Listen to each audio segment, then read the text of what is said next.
आज इस स्मार्टफोन वितरण में उपस्थित इस Dnyaneshwar Yadav girls PG college के प्रांगण में हमारे डाइट के हमारे साथी वरिष्ठ प्रवक्ता डॉक्टर आर.एन. यादव जी, पूर्व माध्यमिक शिक्षक संघ के अध्यक्ष अतुल जी, उपाध्यक्ष जय सिंह जी और यहाँ के अध्यक्ष राम सूरत यादव जी, संस्थापक राम कुमार यादव जी, प्रबंधक सत्य बहादुर यादव जी, सबका और इस कार्यक्रम में उपस्थित हमारे मीडिया के सम्मानित लोग तथा इस ग्रामीण सुदूर क्षेत्र से आए हुए सम्मानित अभिभावकगण, प्यारे प्यारे बच्चों, आज संडे है और जब राममूरत सिंह जी ने हमसे कहा कि सर आप आ जाइए, हमने कहा कौन सा दिन है? उन्होंने कहा संडे है। तो हमने करना क्या है संडे को? कहा एक स्मार्टफोन वितरण करना है, वो भी बेटियों को। मैंने कहा एक दिन बेटियों के नाम पर भी होना चाहिए। और मुझे बहुत अच्छा लगा, हमारी भी एक बेटी है, एक बेटा है और एक बेटी है। और सच कहूँ तो जितना लगाव मुझे अपनी बेटी से है, शायद बेटे से नहीं है, जो हमारा दिल महसूस करता है। हमारा दिल ऐसा महसूस करता है, मैं नहीं जानता सबका करता है कि नहीं करता है, कि मेरा दिल यही महसूस करता है कि बेटी हमारे दिल में है। और मैं समझता हूँ कि एक बेटी पढ़ती है तो दो घर संवरते हैं, एक मायका भी संवरता है और बाद में ससुराल भी संवरता है। तो इस देश को वास्तव में सही दिशा देने वाली ये बेटियां हैं और इन बेटियों को हमारी सरकार ने, माननीय प्रधानमंत्री जी ने, माननीय मुख्यमंत्री जी के सपनों का भारत बनना है और उन्होंने डिजिटल इंडिया की कल्पना की है।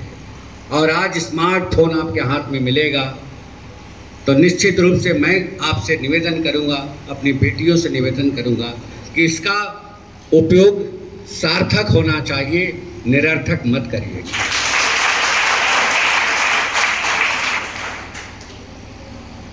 चूँकि आपसे मिलकर मुझे प्रसन्नता हो रही है, मैं भी 14 किलोमीटर होके आया हूँ और इन गांव के पगडंडियों पर चलता हूँ तो मुझे भी अपना गांव याद आता है। सच कहूँ तो बचपन में जब मैं पढ़ा करता था तो हमारी माँ मुझे बहुत प्यार करती थी। मैं अपने माँ बाप का सबसे छोटा बेटा था और मैं अपनी माँ से रोज झूठ बोलता। सच बता दो, आज लगता है कि मैंने अपनी माँ का दिल बहुत दुखाया और अब मेरी माँ इस दुनिया में नहीं है, लेकिन वो याद मुझे रोज आती है। प्राइमरी में पढ़ा करता था और थोड़ा चंचल भी था। अपनी माँ से रोज झूठ बोलता था कि आज पेट में दर्द हो रहा है। मेरी माँ बहुत भोली थी, पढ़ी लिखी नहीं थी। वो मुझे चादर उड़ा देती थी और गांव में काम होता है बाहर निकल जाती थी। और जो माँ बाहर जाती थी मैं चादर फेंक कर गलियों में कंचा खेला करता था। लेकिन एक बात मुझे आज भी याद आती है अपनी माँ का, कि मैं शाम को मुझे प्यार से गोद में लेती थी और एक आशीर्वाद मुझको जरूर देती थी कि बेटा मेरा दरोगा बनेगा। मैं कभी कभी सोचता हूँ कि मेरी माँ शायद इससे ऊपर नहीं जानती थी। गांव के लोग पढ़े लिखे नहीं थे, शहर के दर्शन नहीं हुए थे, वो दरोगा को सबसे बड़ा पद समझती थी और उसका आशीर्वाद मुझे फला। जब मैं 96 बैच में पीसीएस अधिकारी बना तो मैं उत्साह के साथ गया अपनी माँ से मिलने। मन में मैंने सोचा कि माँ को बताऊं क्या कि मैं क्या हो गया। मैंने, मेरी माँ ने जब पूछा, देखा मुझे खुश, उसको मालूम हो गया था कि इसको नौकरी मिल गई, तो उसने कहा बेटा तू दरोगा हो गया। मैंने कहा बिल्कुल हो गया, क्योंकि मैं जानता था कि मैं अपनी माँ से ये कहूँगा कि मैं पेशियस हो गया तो शायद उसके समझ में नहीं आएगा, उसकी खुशी आधी हो जाएगी। तो उसकी खुशी को दूना करने के लिए हमने कहा कि मैं भी दरोगा बन। आज आप सबको देखकर मुझे लगा कि धनेश्वर पीजी कॉलेज ने जो कार्य किया है निश्चित रूप से समाज के लिए एक उदाहरण है। इस सुदूर क्षेत्र में पीजी कॉलेज खोलना, आपको शिक्षा देना, इससे पुनीत कार्य दुनिया का कुछ हो नहीं सकता। इसलिए मैं आप सबको बधाई देता हूँ, यहाँ के शिक्षकों को बधाई देता हूँ कि आप से उम्मीद हम करते हैं कि इन बच्चियों में, इन बेटियों में पढ़ाई के साथ साथ संस्कार भी भरने का काम कीजिएगा, क्योंकि बिना संस्कार मानव का जीवन बेकार है।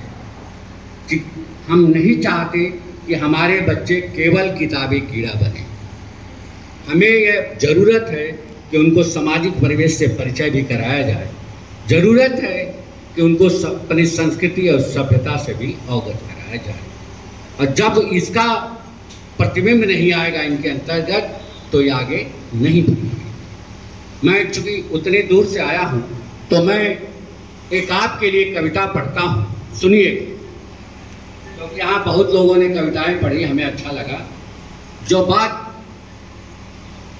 जो भी बात सलीके से कही जाती है मुझे लगता है कि वो सुनी जरूर जाती है। तो सुनिएगा कि न मैं राहों में रहता हूँ, न मैं राहों में रहता हूँ, न मैं मंजिल में रहता हूँ, न मैं राहों में रहता हूँ, न मैं मंजिल में रहता हूँ। सफ़र में मुश्किलें रहती हैं। कई जगह हम लोग ने पूछा कहाँ है धनेश्वर पीजी कॉलेज, सुनिए इसी पर मैं बोल रहा हूँ कि न मैं राहों में रहता हूँ, न मैं मंजिल में रहता हूँ। सफ़र में मुश्किलें रहती हैं, मैं मुश्किलों में रहता हूँ। और ये सारी मुश्किलें जब मुझको तन्हा छोड़ देती हैं, इन्हीं तन्हाइयों के दम पर मैं आपके बीच में रहता हूँ। न मैं राहों में रहता हूँ, न मैं मंजिल में रहता हूँ। सफ़र में मुश्किलें रहती हैं, मैं मुश्किलों में रहता हूँ। जब से हमने अधिकारी बना मैं कई पद पर रहा, इसलिए सफ़र ज़्यादा गुजरा मेरा, इसलिए मैं कहता हूँ कि मैं हमेशा मुश्किल में रहता हूँ। तो फिर सुनिएगा, आगे मैंने 2 लाइन और जोड़ा कि लोग जोड़ने घटाने में माहिर हैं। हमारा समाज आज से 20 साल पहले क्या करता था, हमने अनुभव किया कि बेटों को तो पढ़ाने का इंतज़ाम किया जाता था, अच्छा खिलाने का इंतज़ाम किया जाता था, लेकिन बेटियों को नहीं किया जाता था। वो अभिशाप था, अभिशाप। लेकिन चेतना जगी है लोगों में और लोग अब बेटियों को आगे बढ़ाने शुरू कर दिया है। मैं उन लोगों को सैल्यूट करता हूं जो इन बेटियों को अपने दिल में रखते हैं। इसलिए अगली लाइन सुनिएगा कि लोग जोड़ने घटाने में माहिर हैं, लोग जोड़ने घटाने में माहिर हैं, तो रहने दो, मैं गुणा भाग में नहीं रहता, मैं तो हासिल में रहता हूँ। हासिल समझ गए ना?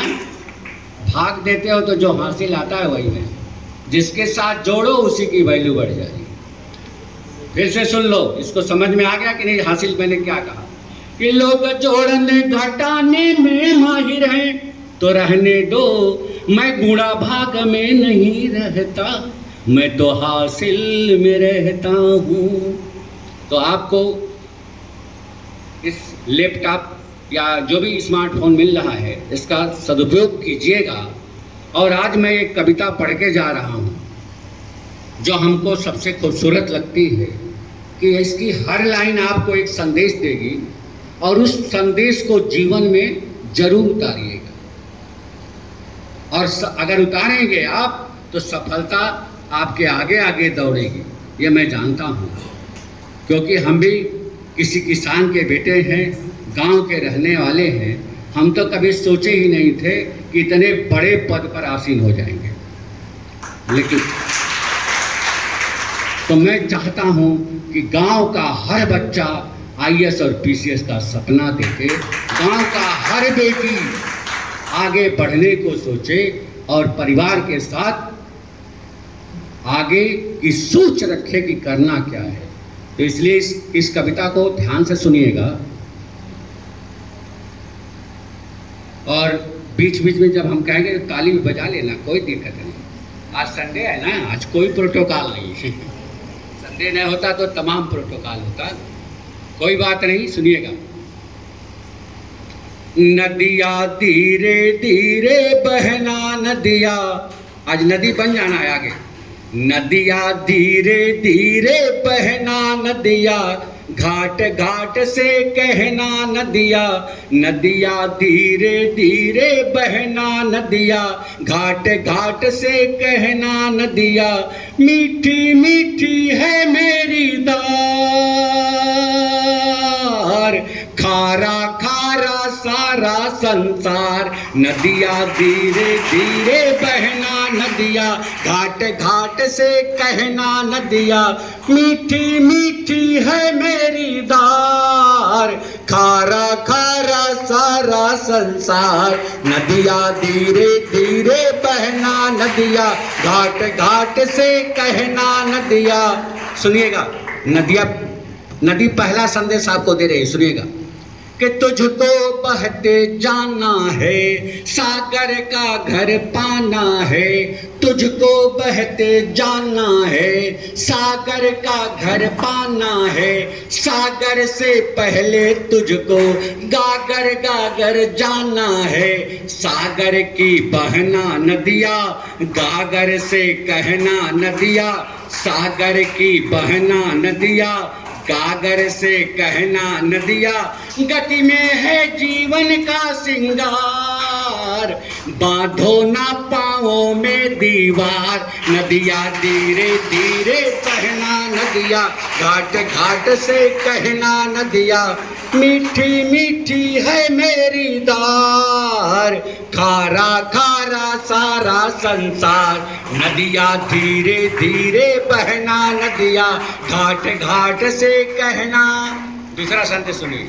पहला संदेश आ गया, बेटियां समझ में आ गया कि जीवन को गतिमान बनाए रखना, बैठना नहीं है, तभी सफलता की तरफ बढ़िए। दूसरा संदेश सुनिए कि सीमाएं क्या होती हैं, सीमाएं क्या होती हैं, कैसे तोड़ी जाती हैं। तोड़ी सीमाएं फिर से कैसे जोड़ी जाती हैं। ये समझाना नदिया, ये बतलाना नदिया। ये समझाना नदिया, ये बतलाना नदिया। सीमाओं में भी है विस्तार, साधो ना लहरों पर तलवार। नदिया धीरे धीरे बहना नदिया, घाट घाट से कहना नदिया। मीठी मीठी है मेरी दार, खारा खारा सारा संसार।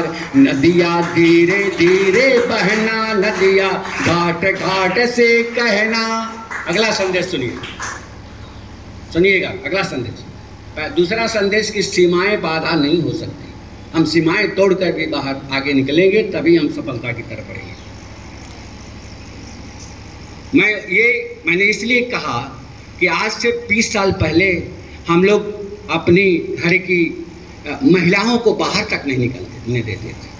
निकलो तो घूंघट में निकलो, उस परंपरा से हटना है, हमको आगे बढ़ना है।